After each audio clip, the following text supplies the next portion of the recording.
여러분, 안녕하세요. 여러분들의 경제적 자유를 추구하는 주식 부자 주부입니다.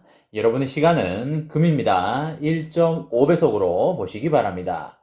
혼자서 삼성전자를 장기 투자하는 것이 가능한가요? 절대 불가능하겠죠? 함께 가야 부자가 될 수 있습니다. 그 길에 제가 동행하도록 하겠습니다. 이번 시간에는 삼성전자 상속세 내기 위한 주식담보대출금액 드디어 나왔다. 상속세 납부 시나리오 이렇게 된다 라는 내용에 대해 이야기를 해보겠습니다. 여러분, 화요일입니다. 오늘 하루도 행복하고 즐겁게 잘 보내시기 바랍니다. 삼성전자가 72,200원 선을 달려주고 있는데요. 분할 매집하기에 매우 좋은 구간이라고 생각을 합니다. 좀 더 떨어지면 담아가기에 훨씬 더 좋아 보이고요. 단기 저점이 68,300원인데 지금 가격보다 2,000원 정도 더 떨어진 가격이 되겠습니다.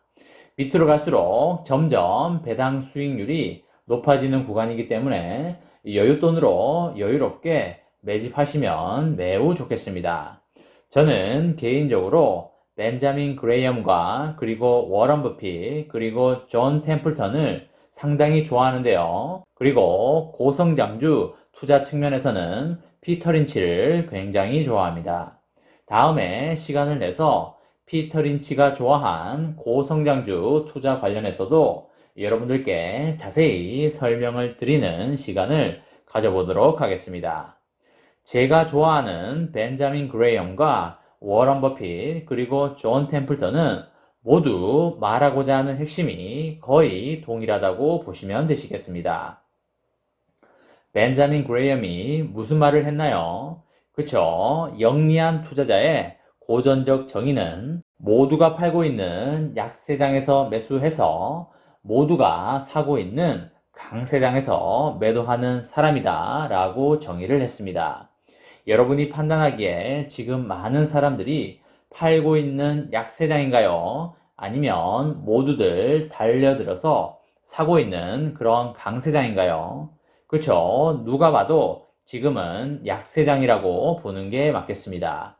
개인이 판다기보다는 외국인들이 근래에 쭉 팔아오고 있는 그런 약세장입니다. 그럴 경우에는 여지없이 매수 포지션으로 들어가는 게 맞고요.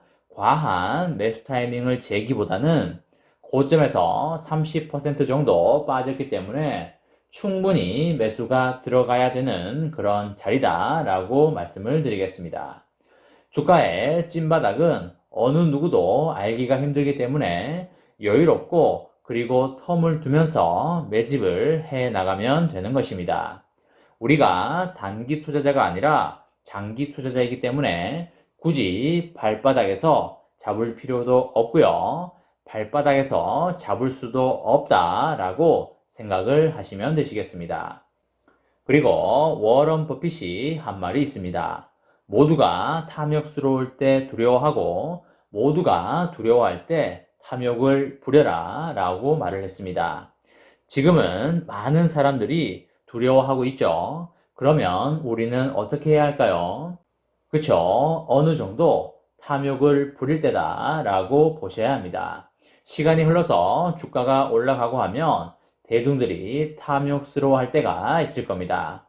그때는 언제 갑자기 장이 꺾일지 모르기 때문에 우리가 두려워해야 하는 것입니다. 하지만 우리는 단기 투자자가 아니기 때문에 그런 거에 너무 신경 쓸 필요가 없고요. 그냥 대중들이 공포를 느낄 때 매수 포지션을 취하면 되겠습니다. 이게 매우 심플한데 주식시장에는 사람의 심리와 감정이 개입이 되기 때문에 그래서 어렵다고 보시면 되시겠습니다.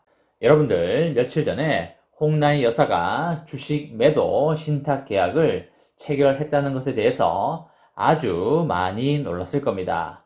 저 또한 많이 놀랐었고요. 왜 그런 결정을 했을까라는 것에 대해서 계속적으로 분석을 해 왔었습니다. 보통 대기업 오너 일가들이 주식을 담보로 해서 대출을 받기도 하는데요. 빈번하게 일어나는 것은 아니지만 그래도 돈이 갑자기 필요할 때는 주식담보대출을 받아서 쓰기도 합니다.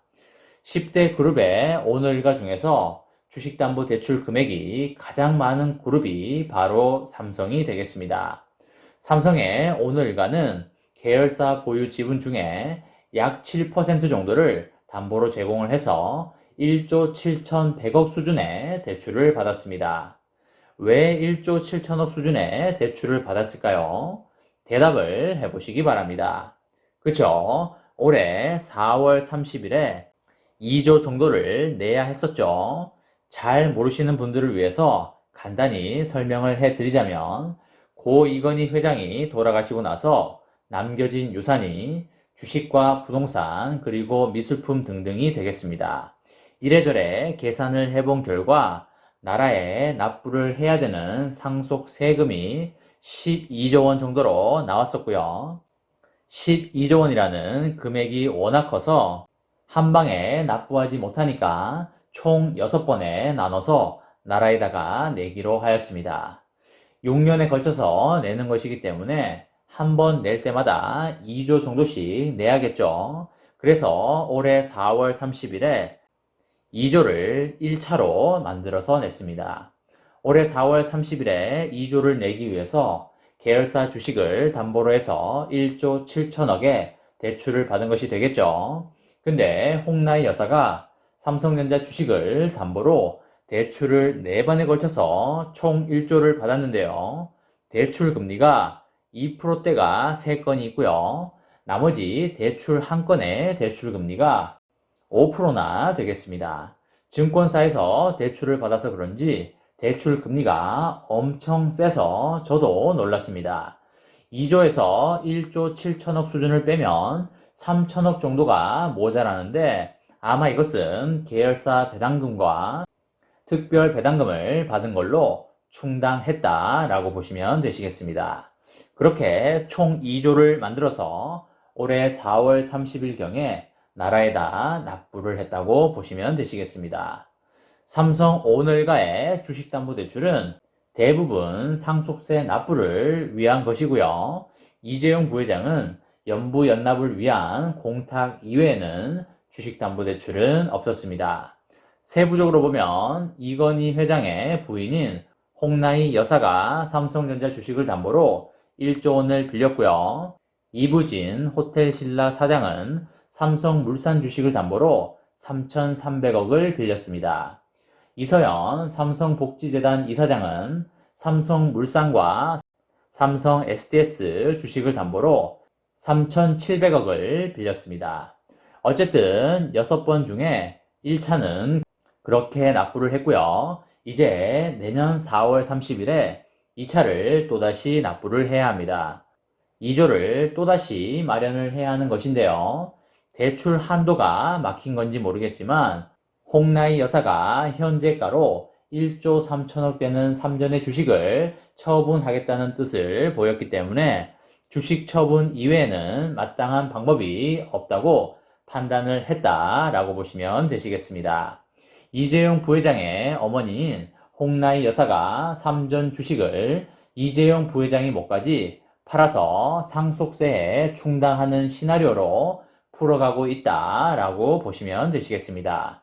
2조에서 모자라는 부분은 이재용 부회장의 동생들이 마련하지 않을까 그렇게 예상해 볼 수 있고요. 홍나희 여사가 매도하려고 내놓은 주식의 평가 가치가 앞으로 주가가 오를수록 상당히 커질 수 있기 때문에 그 부분도 생각하면서 신탁 계약을 체결했다라고 보시면 되시겠습니다. 앞으로 3차, 4차, 5차, 6차도 각각 2조씩 내야 하는 부담감을 떠안고 있는데요. 주식 처분 이외에 마땅한 방법이 없어 보이기 때문에 앞으로도 매도 물량은 조금씩 나올 수 있지 않을까라고 생각은 되지만 앞으로 주가도 시간이 갈수록 올라갈 것이기 때문에 시장에 내놓는 물량은 점점 줄어들 것이고 그 매도 물량이 주가에는 그렇게 큰 영향은 주지 않을 것이다 라고 보시면 되시겠습니다.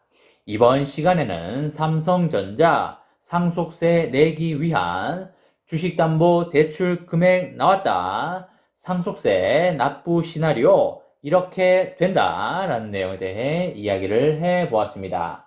저와 함께 삼성전자 장기 투자로 행복한 미래를 만들어 가실 분은 구독과 좋아요를 누르시면 감사하겠습니다.